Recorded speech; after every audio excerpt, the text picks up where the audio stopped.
Donc, la plateforme DIAS est développée dans le cadre du programme Copernicus par la Commission européenne, de façon à donner accès à l'ensemble des données satellites qui sont acquises par les satellites sentinelles du programme Copernicus, donc dans le cadre d'acquisition de données pour le monitoring de l'environnement et de la sécurité. Et donc toutes ces données satellites font aussi l'objet de production de ce qu'on appelle les core services.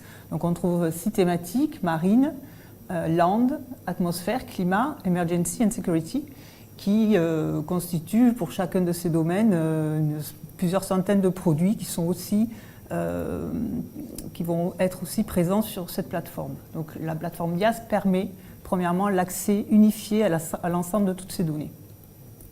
Elle permet également le développement de services sur ces données, voire sur des données complémentaires qui vont y être déposées par des partenaires ou par le consortium que nous représentons aujourd'hui, Orange, Airbus, Capgemini.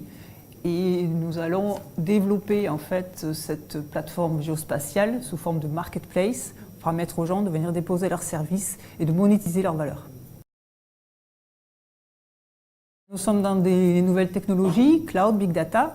Cross-fertilisation, c'est justement apporter une nouvelle valeur à ces données. Les données spatiales ont une valeur en soi. On crée des produits à partir de ces données spatiales.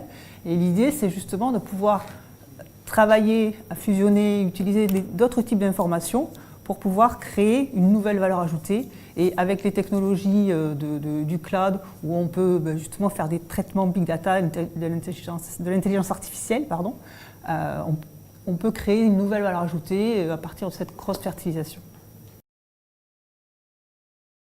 Alors l'objectif de DIAS, c'est bien sûr de surfer sur cette masse de données open, donc qui sont ouvertes par la Commission européenne, et de créer de la valeur ajoutée, et donc à partir de là, de créer une économie et des écosystèmes autour de thématiques. Donc aujourd'hui, les grands marchés verticaux qui sont en cours de développement, on va trouver les smart cities, les développements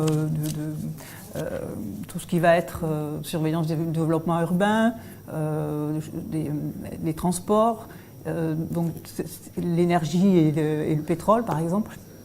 Et donc en fait, l'idée c'est de derrière pouvoir développer cette économie au niveau européen.